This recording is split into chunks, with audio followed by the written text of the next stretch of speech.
Tisha B'Av, 9 Av, la date qui témoigne des souffrances de notre peuple, de nos souffrances. Cette date qui a vu la destruction du premier temple, du deuxième temple, les souffrances qu'ont subies nos ancêtres, des conséquences que nous subissons jusqu'à aujourd'hui. Nous n'avons pas encore de Beth Amikdash. La Shrina, présence d'Hachem, ne se dévoile pas.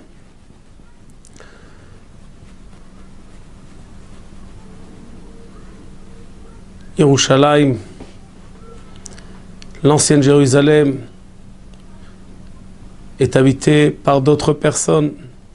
La place du Beth Amikdash, du sanctuaire, est habitée par d'autres religions. Notre Beth Amikdash, nous ne l'avons pas encore. Le sens de Tisha B'Av, la place, notre obligation ce jour-là, c'est de nous endeuiller, de ressentir, d'exprimer, de pleurer, de demander à Hashem Itbarach, reviens. Jusque-là, ça suffit. Demander à Kadosh Baruch Hu, reconstruis. Dévoile-toi. Ramène-nous autour de toi. Dans l'Haftara de Shim'u, le pasuk dit Shim'u shamayim ve'azini aretz, écoutez les cieux, écoute avec attention la terre, qui Hashem diber, ce qu'Akadosh Baruch Hu va dire. Banim gidalti veromanti, j'ai élevé des enfants, je leur ai donné de l'ampleur, de la grandeur. Vehem pash'ubi, et mes enfants ont fauté envers moi. Le Navi dit Yada shor konehu. La vache, le bœuf connaissent leur maître. Chamor evus be'alav, l'âne qui est moins intelligent reconnaît au moins le sac d'avoine de son maître. Ami, mon peuple,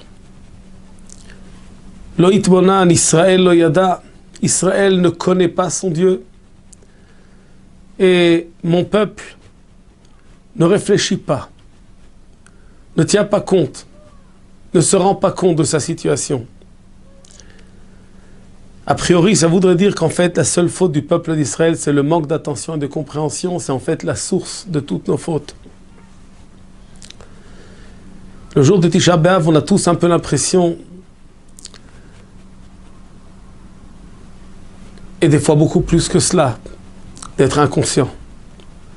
On ne se rend pas compte des raisons de ces pleurs qui sont demandées de nous, de ce deuil. Et le Beth Amikdash a été détruit il y a près de 2000 ans, le deuxième Beth Amikdash. Quand on a perdu un proche, on s'endeuille 7 jours, 1 mois, 12 mois. Et ensuite, la vie continue. Même si c'est un proche qui a besoin de notre aide après sa mort, qui n'a pas suffisamment fait dans ce monde ou qui a fait beaucoup de fautes, eh bien, on fait des efforts, les enfants continuent à faire des efforts, les proches font des efforts, un peu plus d'études, un peu plus de mitzvot. Les Ilou Nishmat, leurs parents, on donne de l'argent à la tzedaka, au yeshivot. Les Ilou Nishmat. Et puis, doucement, doucement, on rentre dans le train-train. Avelut Yeshana, c'est un deuil ancien. Un deuil ancien, c'est un deuil qui est plus faible, qui exige moins. Et pourquoi nous, après près de 2000 ans, nous sommes engagés à éveiller à nouveau ce deuil? La différence est simple. Quand une personne est partie, le deuil c'est le manque de cette personne. Quand on voit qu'on s'arrange sans cette personne, eh bien doucement, doucement, on reprend la vie. On ne peut pas abîmer une vie pour le manque d'une personne. On fait ce qu'on peut pour cette personne qui est partie, puis c'est tout. Mais quand le manque est là, le manque nous poursuit. La vie avec et la vie sans est tout à fait une autre vie. Eh bien, il est impossible de passer au jour suivant. Pour essayer de comprendre et d'imager, je vais vous raconter une histoire qui va nous permettre de sentir, rapprocher ces notions de nos sens. À Mézibouz, la ville dans laquelle habitait le Baal Shem Tov, eh bien, il y avait un commerçant, un grand commerçant, qui avait des affaires dans toutes les terres du monde, dans toutes les villes de son pays, à l'étranger. Quelqu'un qui donc avait besoin de beaucoup voyager pour ses affaires. Il avait l'habitude à chaque fois qu'il devait sortir pour signer une affaire, pour régler ses problèmes, ses affaires, un endroit ou l'autre pour développer, pour ajouter, pour construire. Eh bien, il passait d'abord chez le Baal Shem Tov demander une bracha. Un jour, il rentre chez le Baal Shem Tov et lui dit « Je dois arriver dans une ville qui se trouve dans les environs de la ville de Zlotchov. » Le Baal Shem Tov lui demande « Est-ce que tu vas rentrer, tu vas passer par la ville de Zlotchov aussi ?» Il lui dit « Oui, sans problème. Je passe par cette ville. » Le Baal Shem Tov lui dit « Écoute, va chercher dans cette ville un certain Reb Michel. Arrange-toi pour faire un repas avec lui. Quand tu reviendras, tu me raconteras de ce que tu as appris, des lois du comportement d'une personne lors d'un repas. » Le commerçant prend la bracha de son maître, quitte la ville, prend la route et arrive, première étape à Zlotchov. Il va tout de suite essayer de récupérer, de retrouver cette personne qui s'appelle Rabbi Michel. Il demande au Beth Knesset, où habite le Rav Michel? Les gens le regardent et lui disent, on n'a pas ici de Rav qui s'appelle Michel. Eh bien, le Baal Shem Tov m'a envoyé, forcément il y a un Rav qui s'appelle Rav Michel, le Baal Shem Tov il sait de quoi il parle. Les gens lui disent, il y a ici un certain Michel, il n'est pas Rav. Peut-être c'est de lui qu'il s'agit, peut-être c'est lui. Alors le commerçant comprend tout de suite. Les tzadikim qui étaient les amis du Baal Shem Tov et connus par le Baal Shem Tov n'étaient pas forcément des gens dévoilés. Il y avait des gens qui vivaient en secret, sans être connus dans leur ville même. Alors il leur dit, oui, dites-moi où il habite, je vais aller chez lui. Ça doit être lui. On lui montre, on lui indique, il prend la route, il arrive chez le Rav Michel, il frappe à la porte. Et Rav Michel lui ouvre la porte. Le commerçant lui dit, je suis un invité dans votre ville, je suis de passage, en route pour faire des affaires. J'ai très faim, j'ai très soif. Est-ce que vous pouvez m'héberger, me donner un repas? Il rentre, Rav Michel le fait entrer dans une petite pièce. Il l'installe, asseyez-vous ici s'il vous plaît.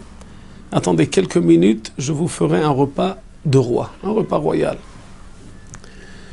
Il s'approche de la bibliothèque, il prend un livre dans la bibliothèque et il sort en vitesse de la maison en le laissant seul. En attendant, le commerçant est là, il commence à étudier l'ambiance, la chambre, la salle de ce tzaddik qui est ami du Baal Shem Tov, quelque chose de magique. Il se rend compte qu'en fait, il se trouve dans une pièce qui n'a aucun goût, aucune odeur, aucune couleur, aucune forme. La table tient avec difficulté. Aucun accord entre les chaises qui se trouvent autour de cette table. Des chaises qui donnent l'impression d'avoir passé plusieurs centaines d'années. Les murs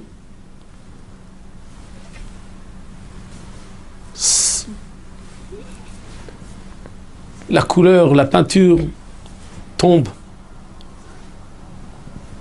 Le plafond fissuré. Une petite maison toute petite. A priori, s'il pleut, l'eau doit pénétrer directement dans la salle.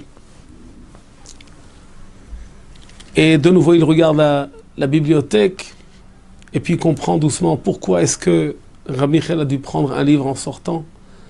Certainement, il va le donner en gage au magasin pour qu'il lui donne de la viande, du poisson, pour faire son repas. Et il regarde, il voit la pauvreté qui crie, qui pleure de tous les coins de cette pièce, et il se dit, je ne comprends pas, un tzaddik de cette grandeur, pourquoi tellement souffrir, pourquoi dans la pauvreté? Il commence à pleurer doucement, doucement. Quelques minutes après, Rabbi Michel revient, et il a bien fait son compte. Il revient sans le livre, avec des sachets de courses. Tout de suite, il organise un repas qui est Adam Meler comme un repas royal. Il prépare une table, il s'installe, et puis il commence à manger. Rabbi Michel lui donne de la joie. Mange, vas-y, c'est bon, touche ça, goûte ça, c'est bien, etc. Il mange avec lui pour donner une bonne argacha. Quand ils ont commencé à manger, il a du mal à avaler parce qu'il se dit c'est du pain de pauvre, je suis en train de manger ce qu'il n'a même pas. Quand il a terminé de manger, il dit Rabbi Michel, j'ai une question qui me ronge. Est-ce que vous pourriez répondre à ma question? Rabbi Michel lui dit sans problème, si je peux répondre, je le ferai avec plaisir. Il dit regardez, j'étais envoyé chez vous par le Baal Shem Tov. Si le Baal Shem Tov m'envoie chez vous, ça veut dire que vous êtes un de ses amis, un des tzadikim de son groupe. Un tzadik, à l'époque, c'était classique, tout le monde comprenait, savait que les choses se passaient de cette façon. Quand un tzadik demande à Hachem et prie pour quelqu'un d'autre, eh bien, il obtient pratiquement ce qu'il veut, ce qu'il demande. Akadosh Baruch Hu est très proche des tzadikim, et quand un tzadik demande à Hachem, eh bien, Akadosh Baruch Hu lui donne. Si vous êtes un ami du Baal Shem Tov et que vous êtes donc un des tzadikim, peut-être des tzadikim nistarim, cachés, eh bien, pourquoi est-ce que vous ne demandez pas à Hachem de vous donner un peu, juste monter votre niveau de vie, réparer un peu cet appartement, on vit dans des conditions normales. Pourquoi vivre dans une telle pauvreté? Rabbi Michel le regarde dans les yeux et lui dit, je vais te raconter une histoire qui va nous servir d'exemple. Et ensuite, on étudiera ensemble. Peut-être qu'on trouvera la réponse à ta question. Et Rabbi Michel raconte son histoire. Dans un pays lointain, un royaume, un roi puissant, son pays est le plus grand des pays des alentours. Il a une fille unique. Il n'a pas d'autre enfant, une fille qu'il a eue lorsqu'il était déjà âgé. C'est tout son bonheur, toute sa joie. On a tous besoin de sentir qu'on a une suite. Les enfants, c'est le bonheur des parents. Eh bien, ce roi se réjouit. Son bonheur, sa joie, c'est de voir sa fille, de l'entendre, d'être auprès d'elle, de l'avoir auprès de lui. Et comme ça, elle grandit, cette fille unique, dans ce palais royal, une richesse, une puissance. C'est en fait l'héritière du trône, celle qui va recevoir en fait tout l'héritage de son père, toute la richesse, toute la puissance. Cette fille grandit, puis à la bonne heure, on trouve un khatan, on lui trouve un fiancé, un des enfants des rois des alentours, éduqué, de classe, de qualité, quelqu'un qui va pouvoir prendre le rôle, la suite. La joie du père est immense, la joie du royaume entier est immense. C'est la seule fille, c'est le seul enfant de notre roi, un roi aimé dans son pays. Eh bien, cette joie va exploser. On va organiser un mariage d'une ampleur qu'on n'a jamais vue. Le roi, dans sa joie, dans son bonheur, va envoyer des invitations à tous les habitants de son pays. Toutes les villes, tous les villages. Pour que les choses se fassent dans un ordre normal, eh bien, on va fixer un temps pour chacune des villes. Et à ce moment-là, il partage en fait les jours du festin dans les arrondissements les plus proches, et puis ensuite doucement, de façon à ce que tout le monde arrive à son temps, à sa date, que le temps que prend la route, eh bien en attendant les autres seraient déjà passés, etc. Donc chacun a son jour, et chacun a son jour de fête, chacun pourra profiter et s'associer à cette joie, la joie du royaume. Le mariage arrive, le jour du mariage arrive, un mariage exceptionnel, une joie éclatante. Et le roi est tout dans un bonheur auquel il n'a jamais rêvé. La kala, la fiancée, le fiancé, les mariés se sentent emportés dans la joie. Les premiers jours passent et là, les villes commencent à arriver une après l'autre, chacun à son tour, chacun à son jour. Et la joie continue, explose. Personne ne pense au malheur qui se préparait. Un jour, les ennemis du roi rentrent dans le palais et enlèvent la fille, la mariée. Et la prennent en otage, se sauvent. La tristesse, la souffrance, la peur, les pleurs explosent dans le palais royal. On ne peut plus continuer la joie des noces, du mariage. Les villes continuent à arriver, chacune à sa date. Eh bien, dès qu'elles arrivent dans la joie, en chantant, etc., avec leurs invitations, et qu'ils pénètrent dans les murailles de la ville, ils se rendent compte automatiquement de la situation, de l'ambiance, de la tête des gens qui habitent dans la ville. Et ils demandent qu'est-ce qui se passe, on leur raconte, et puis à ce moment-là, ils s'assoient aussi, eux, sur les rebords des trottoirs, et se mettent à pleurer pour la souffrance. Et ce malheur qui est arrivé à leur roi. Plusieurs jours passent. Une des villes, les habitants d'une ville arrivent aussi dans la joie, dans la musique, dans les danses, avec leurs invitations. Ils arrivent, ils passent donc les murailles de la ville royale. Les gens viennent tout de suite leur dire, leur chuchoter, c'est pas le moment de danser, c'est pas le moment de chanter. Regardez ce qui s'est passé avec notre roi. Calmez-vous, mettez-le sur les côtés, vous, associez-vous avec la souffrance de notre roi. Et ils répondent, nous, ça ne nous regarde pas, on a une invitation. On nous a dit qu'il y a un repas royal. On a fait une route très longue pour arriver, pour participer à ce repas royal. On n'abandonne pas. Ils avancent, ils rentrent dans le palais. Ils demandent où sont les cuisines, où sont les salles de fête. On leur indique et ils vont, ils s'installent. Et ils commencent à faire un repas en chantant, en mangeant, etc., en buvant, etc. Rabbi Michel termine son mashal, son histoire. Il regarde le commerçant, le talmid du Baal Shem Tov, et il lui dit, tu as compris? Il voit que ce talmid est déjà en pleurs, les yeux rouges. Le mashal est compréhensible, le nimshal aussi. Et c'est très simple. La kala représente la shrina, la présence divine, notre mère, la femme keviachol d'Hashem Yitbarach, son expression dans ce monde, dans notre monde, le Beth Amikdash. Eh bien, la shrina, en fait, est partie en galoute, en exil. Elle n'est pas encore revenue. Cet exil entraîne une tristesse keviachol à Hashem Yitbarach, une souffrance des mondes supérieurs. Akadosh Baruch Hu ne rentre pas dans son palais, dans les mondes supérieurs, tant que la Shrina ne revient pas dans le palais qui se trouve chez nous à Jérusalem. Quand il y a de la tristesse dans les mondes, quand Keviachol, Akadosh Baruch Hu pleure, et là, les moments dans lesquels il pleure, Keviachol, il exprime cette souffrance. Comment est-ce qu'on peut demander à manger du repas du roi? Parce que ce qu'on mange, tout ce qu'on a, tout ce qu'on reçoit, c'est de sa table. Le commerçant a compris, il pleure. Il comprend aussi le tzaddik qui se trouve face à lui, Rabbi Michel. Comment est-ce qu'on peut demander à Hachem, tant que lui-même, Keviachol, est en souffrance, tant que lui-même n'a pas? On vit dans un système dans lequel On essaye d'obtenir le maximum dans tous les domaines. On est prêt à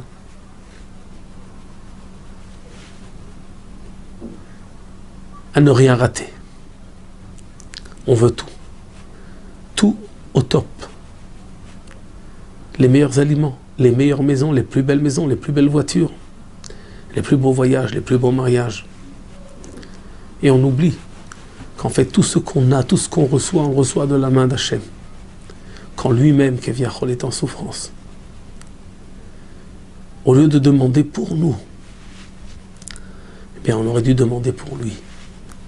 Yada shor koneu, vachamor evus be'alav.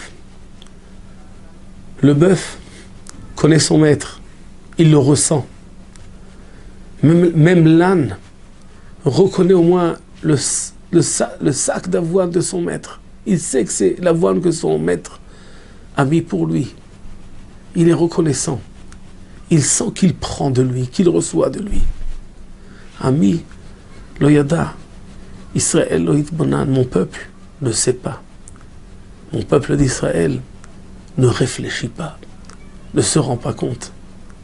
On est là tous à demander. Quand en fait, la reine n'est pas là, quand le roi souffre, quand Akadosh Baruch Hu attend avec impatience de revoir de nouveau sa reine auprès de lui, d'avoir la présence de la Shrina dans ce monde, dans le Beth Amikdash, le Beth Amikdash construit. Et à ce moment-là, Bémet, on aura toutes les joies du monde, mais des joies vraies, pas des joies égoïstes. Lorsqu'on a marché sur les pieds de notre roi, lorsqu'on a omis de penser et de souffrir la souffrance d'Hachem Yitbarach. Pour comprendre plus une autre histoire, le Ben Ish Chai raconte, dans un pays lointain, un pays barbare, un pays de souffrance, un pays dans lequel tous les habitants mangent des souffrances amères, des coups. On leur prend tout ce qu'ils gagnent, tout leur argent, des conditions, tout. Un pays de souffrance, un pays où le rêve unique est de se sauver, de sortir de là.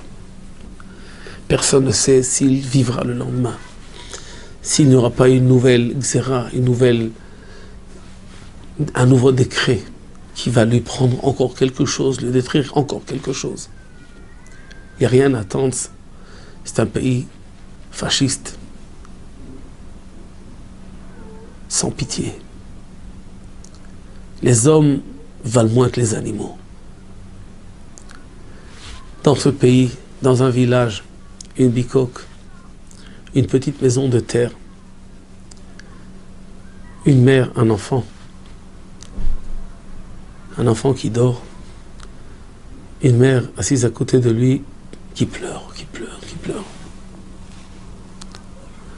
L'enfant se réveille et dit « Maman, qu'est-ce qui se passe? Pourquoi tu pleures ?» Et la mère de dire « Mon fils, nous allons bientôt nous séparer. » Quoi? Pourquoi, maman? Qu'est-ce qui se passe? La mère répond, mon fils, reste calme. Bientôt vont venir les passeurs. Ils vont te prendre, ils vont te faire sortir du pays. Ils vont t'amener dans un pays libre dans lequel tu vas pouvoir vivre comme un homme normal. L'enfant réagit tout de suite, mais ma très chère maman, pourquoi moi seul? Mais viens avec moi. La mère regarde à travers ses pleurs son fils et dit, mon fils, moi je ne peux pas. Parce que j'ai donné tout ce que j'avais pour toi. Mes bagues, mes colliers,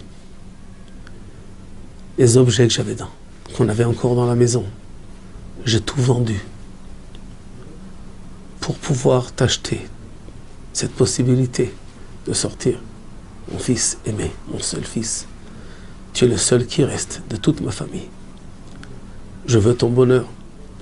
J'ai tout fait pour toi. il ne me reste plus d'argent pour pouvoir moi-même me sortir de ce pétrin. Le fils regarde sa mère et il pleure. Maman, tout ça tu fais pour moi. Mais pourquoi? Fais-le pour toi. Non mon fils, c'est toi qui sortiras. Les choses sont déjà réglées.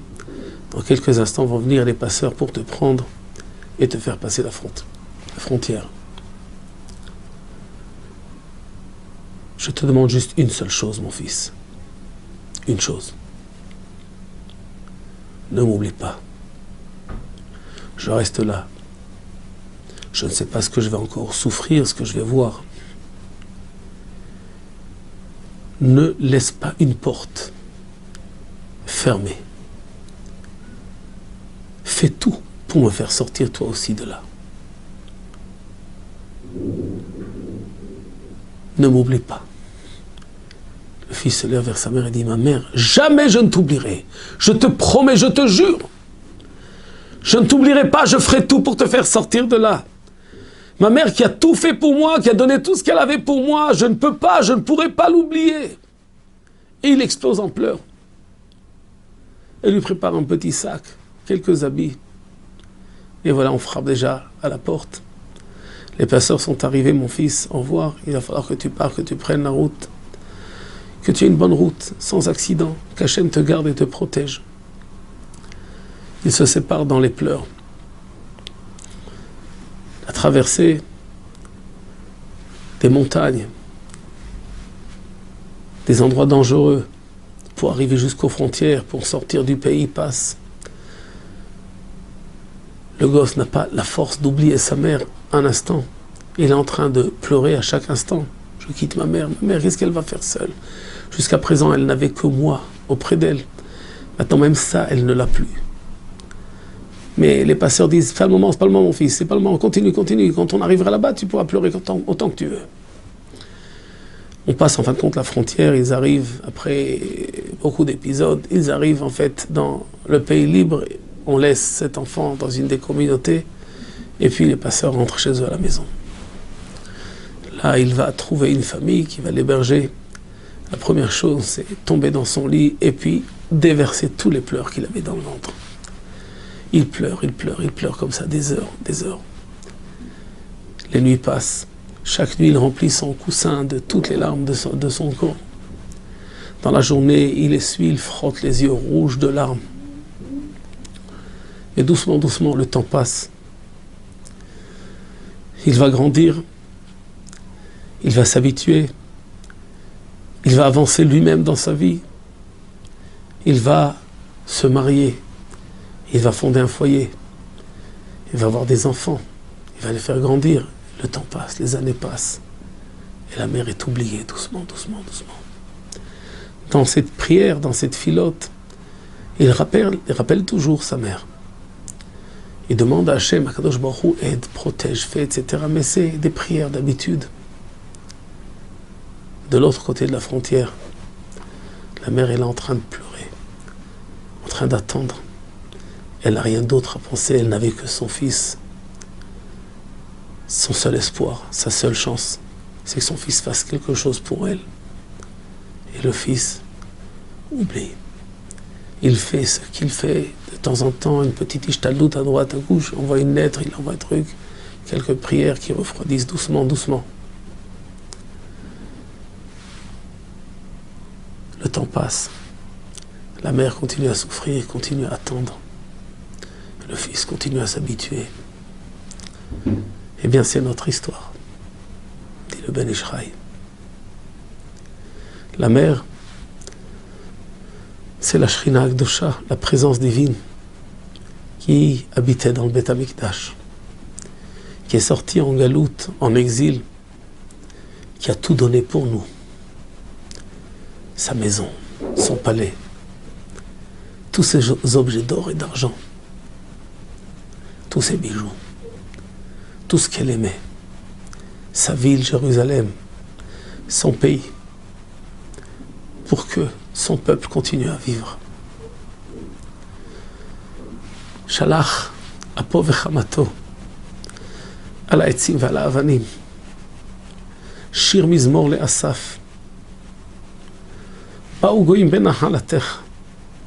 Asaph, le canteur du Beth Amikdash, écrit ce mizmor au moment de la destruction du temple.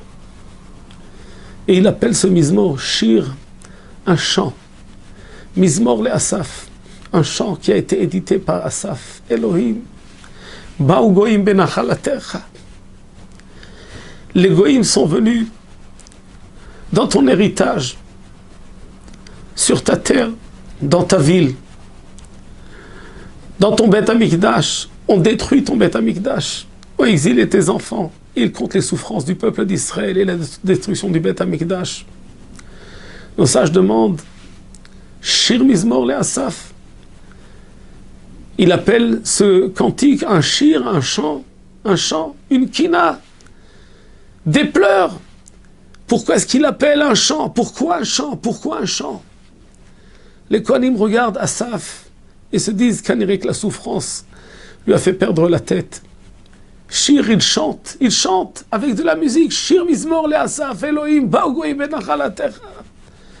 Hachem, roi, vois, regarde, les goyim sont venus. Ont transgressé ta terre, ton peuple, ton Beth Amikdash. L'ont détruit, l'ont brûlé. Asaph leur répond, mes enfants, c'est bémet un chant. Pourquoi? Parce qu'en réalité, il est incompréhensible qu'Akadosh Baruch Hu permette à son Beth Amikdash d'être détruit. Si nous on a fauté, quelle est la faute de son temple? Pourquoi est-ce que le temple, la maison d'Hachem, doit être détruite? Akadosh Baruch Hu, c'est le roi du monde, c'est le créateur, c'est le propriétaire. C'est son monde.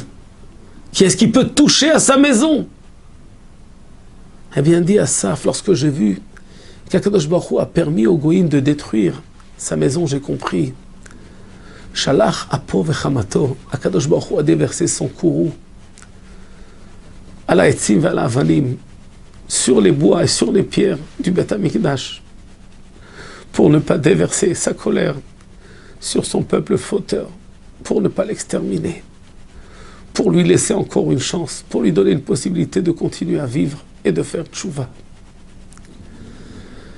Je ne chante pas, dit Asaph. Est-ce que ce n'est pas un chant que je dis à Hachem? C'est pas une chance, c'est pas une preuve d'amour, c'est pas quelque chose qui éveille en nous la joie, le bonheur. À quel point Hachem nous aime.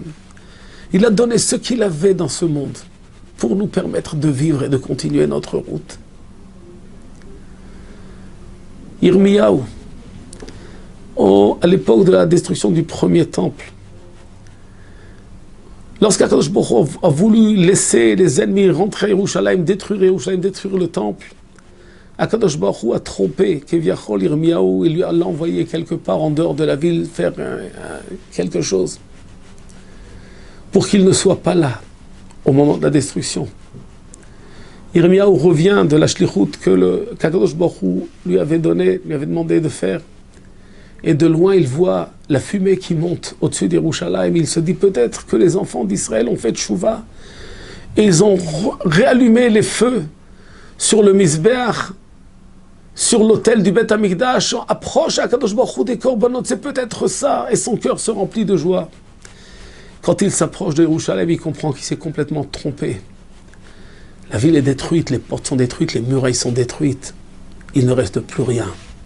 Sur le sol, des traces de sang, des membres d'hommes, de femmes, d'enfants, des cadavres à droite et à gauche de la route.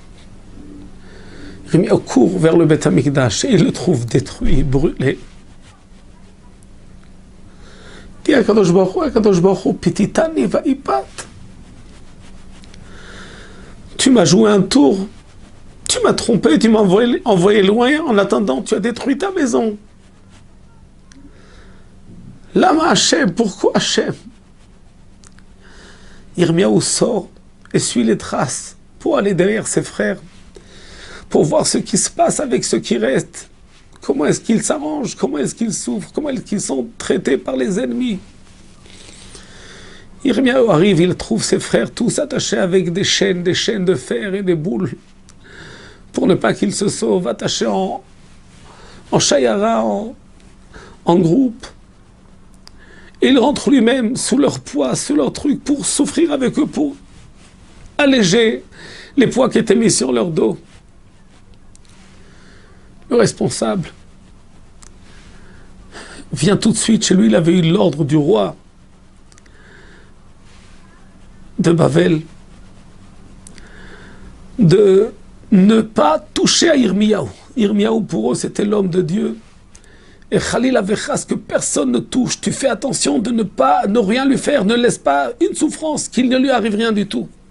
C'est lui qui avait prophétisé en fait ce galout de Bavel, cette sortie vers Babylone. Nebuzaradan qui a détruit cette ville, qui a tué des quantités industrielles de Bnei Israël à cette époque, va tout de suite chez Yirmiyahu, il le fait sortir de ses chaînes. Et ne touche pas à ses chaînes, ne t'approche pas, etc. Reste à droite, j'ai un ordre, tu dois rester en bonne santé, que rien ne t'arrive. Et Yirmiyahu de nouveau rentre dans ses souffrances.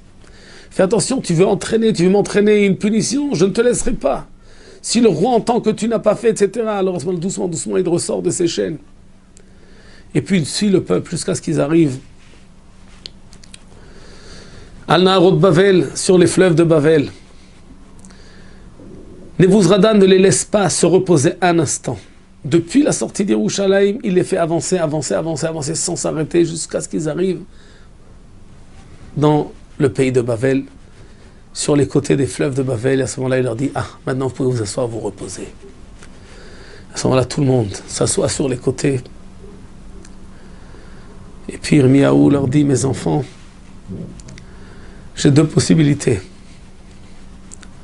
Ou d'aller avec vous, ou de retourner voir ce qui se passe avec ceux qui restent. Le peuple d'Israël se lève vers Yirmiyahu: notre père, tu ne nous laisses pas comme cela. Yirmiyahu leur dit: si je retourne, Akadosh Baruch Hu sera avec vous ici. Si je reste avec vous, c'est Akadosh Baruch Hu qui va devoir retourner pour s'occuper des autres là-bas. Qu'est-ce que vous préférez? À ce moment-là, le peuple éclate en pleurs.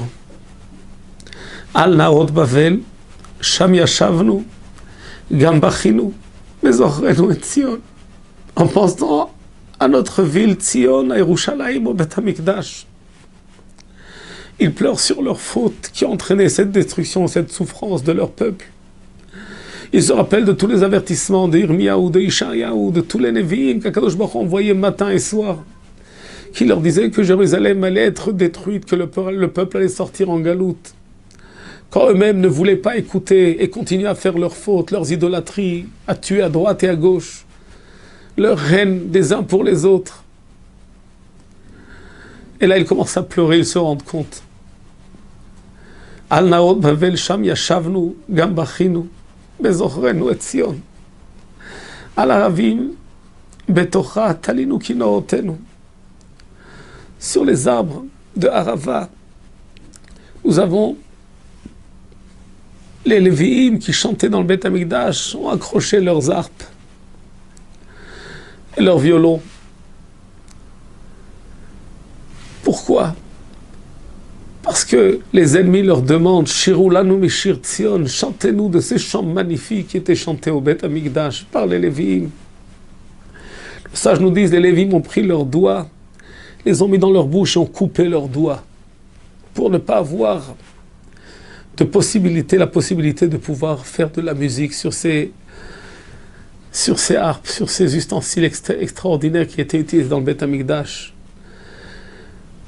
Les Babyloniens leur demandent: Shirou lanu mishir Tzion, et les Kohanim, les Lévim, de répondre: Ech nashir et shir Hashem al admat nechar. Comment est-ce que nous allons pouvoir chanter les chants d'Hashem sur une terre étrangère? Nous n'avons plus de doigts. Les pleurs explosent. Et Yirmiyahu leur dit: mes enfants, écoutez-moi bien. Si vous aviez pleuré une fois avant de sortir des limites d'Eretz Israël, ça ne serait pas arrivé. Akadosh Baruch Hu nous aurait ramenés en Eretz. Vous pleurez, mais c'est trop tard. Vous pleurez après que toute la destruction a été faite. Il fallait faire tchouva à l'époque. Pleurer, se repentir, changer, revenir vers Hachem. C'est notre devoir si nous voulons ramener Hachem dans son temple, dans son peuple, dans son pays, dans sa ville. Notre mère souffre et nous l'oublions. On dit que c'est une aveloute, un deuil ancien, près de 2000 ans de deuil, ça suffit. Pourquoi pleurer encore? Mais notre mère souffre de la même, elle n'a que nous. Nous sommes le peuple unique d'Hachem Itbarach. Akadosh Baruch Hu a lié avec nous une alliance qui ne pourra jamais s'annuler. Parce que quand Akadosh Baruch Hu s'engage, c'est un engagement pour l'éternité. Le peuple d'Israël se lève et dit: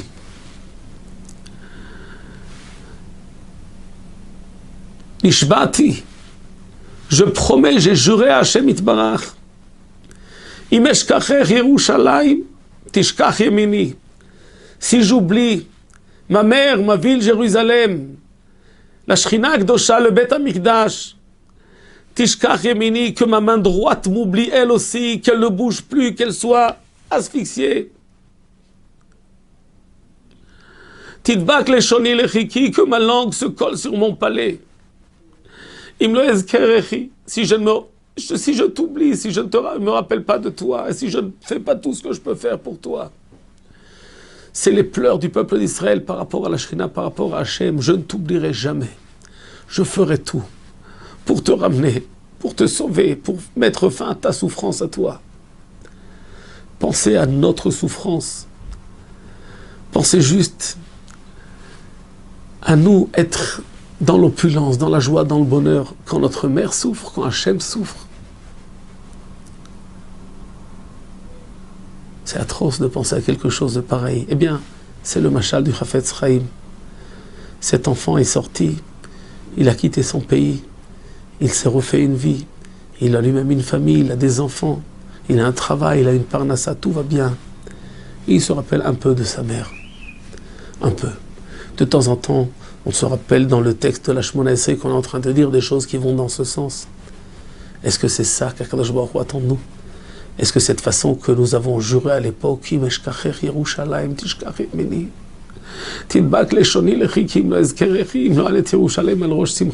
je ne mets pas le souvenir de Jérusalem sur ma tête au moment de mes joies, et de là, le minhag de casser le verre sous la choupa, un minhag qui lui-même a perdu sa forme, un minhag qui est là juste pour exprimer en fait notre souffrance, exprimer en fait qu'il y a quelque chose qui manque à notre joie, quelque chose de grave, d'important, d'extrêmement important.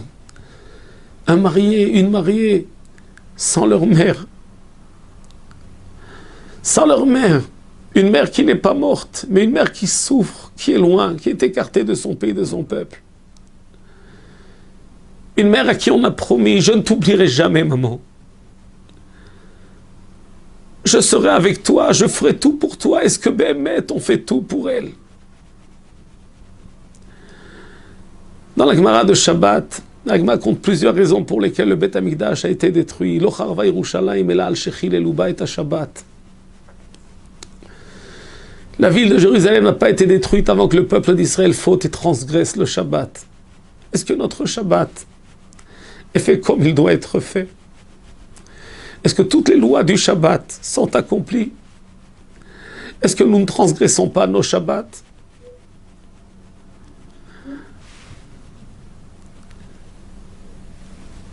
Oui, faire.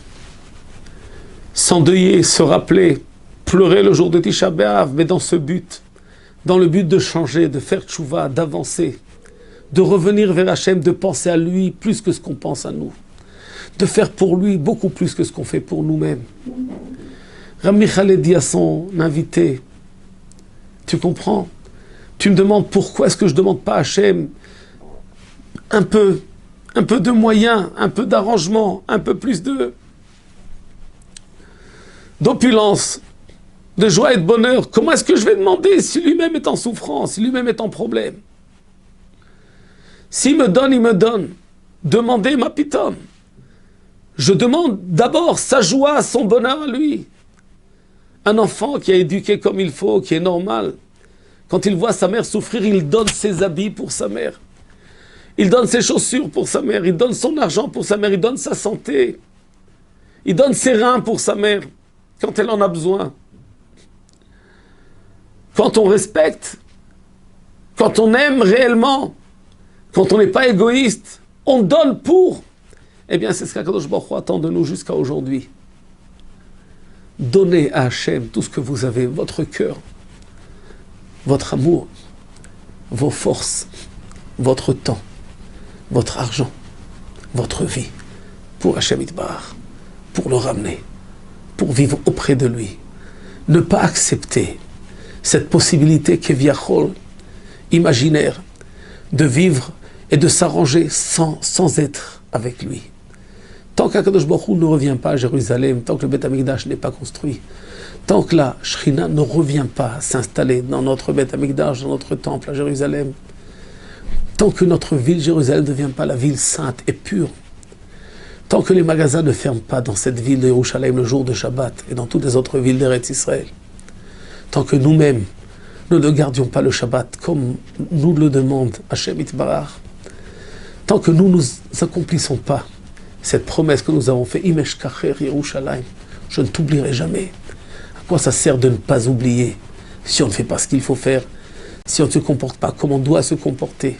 Quand Béhémet, on demande la proximité d'Hachem, la fin du Galout, la Géoula Shlema.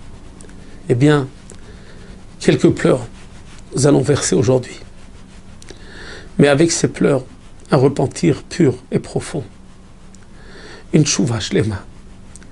Revenir vers Hachem, on a suffisamment fauté, nous et nos ancêtres. On doit mettre la fin à cet exil qui ne termine pas aux souffrances de notre peuple.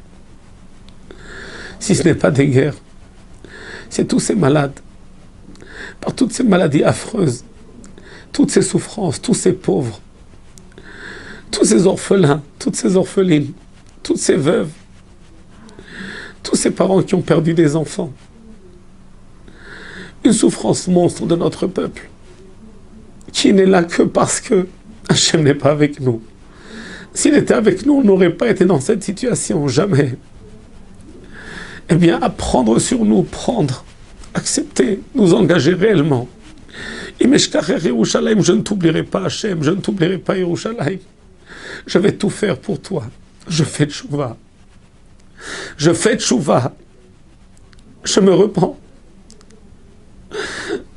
Je regrette toutes mes fautes. Je change à partir d'aujourd'hui. J'avance vers toi. Et toi aussi, Akadosh Baruch Hu, avance vers moi. Reviens vers nous. Hashivenu elecha venashuva. Chadesh yamenu kekedem. Ramène-nous vers toi. Reviens vers nous. Renouvelle les jours que nous avions à l'époque, lorsque nous étions près de toi, dans la joie, dans le bonheur, avec le Beth Amikdash, avec les korbanot, avec un règne total, un règne vrai, d'après les règles de la Torah. Chachamim nous disent, le Beth Amikdash a été détruit, le deuxième Beth Amikdash, pour une haine en vain, pour un manque d'amour entre les enfants d'Hachem, entre les parties du peuple d'Israël. Mettre fin à cette haine. Aimer à tout prix, aider à tout prix de toute force, vivre ensemble pour faire la volonté d'Hachem, s'unir, devenir un seul peuple, comme au moment du don de la Torah sur le Har Sinaï, sur le mont Sinaï, dans lequel il est écrit Vaïchan Sham Israël Neged Ha'ar, Akadosh Baruch Hu s'est installé, le peuple d'Israël s'est installé devant la montagne. Vaïchan Sham, dans un langage de prat, c'est pas un langage de nombre, c'est un langage prati. Vaïchan Sham Israël, comme une seule personne, avec un seul cœur, on était là tous unis pour recevoir la Torah d'Hachem. Et c'est pour ça qu'on a pu la recevoir, cette Torah. Dit le Sefer Charedim, Vehu be'echad, umi yeshivenu. Si on est unis pour faire sa volonté, eh bien, Akadosh Baruch Hu, forcément, automatiquement, sera près de nous. Lui aussi s'installera en nous. Umi yeshivenu, et qui pourra le faire? Quitter son peuple. Après ce moment où Akadosh Baruch Hu s'installera de nouveau en nous. Akadosh Baruch Hu a promis, c'est la dernière fois. Cette fois, quand je viendrai, je purifierai vos cœurs. Je vous unirai, je ferai de vous un peuple élevé.